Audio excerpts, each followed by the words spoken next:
Beaucoup d'êtres vivants dans le monde physique se trouvent sur un plan d'évolution inférieur, par conséquent, puisent leur force des êtres qui ont un niveau d'évolution supérieur. Si vous vous trouvez sur leur chemin, ils ne manqueront pas de puiser vos forces et vous vous sentirez affaibli, épuisé.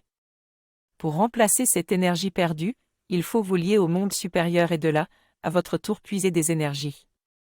Quoi que vous fassiez, il est impossible de vous libérer seul des influences du monde inférieur.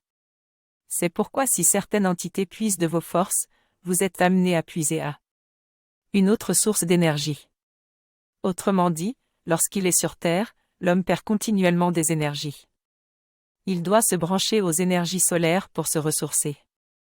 Dans notre corps se trouvent 700 à 800 millions de nerfs différents par lesquels on reçoit les énergies de la nature. Savez-vous combien de millions d'êtres ont travaillé à l'élaboration de ces canaux? L'énergie contenue dans chaque cellule humaine est si puissante qu'elle est en mesure de déplacer l'axe de la Terre d'1 mètre de son parcours. Quelle puissance l'homme représenterait si toutes ces cellules cohabitaient dans des rapports d'entente et d'harmonie? Aujourd'hui, les hommes emploient leur force pour détruire plus que pour bâtir ou créer. La pensée pourrait produire des résultats extraordinaires, immenses, puissants si elle était employée seulement pour créer et édifier.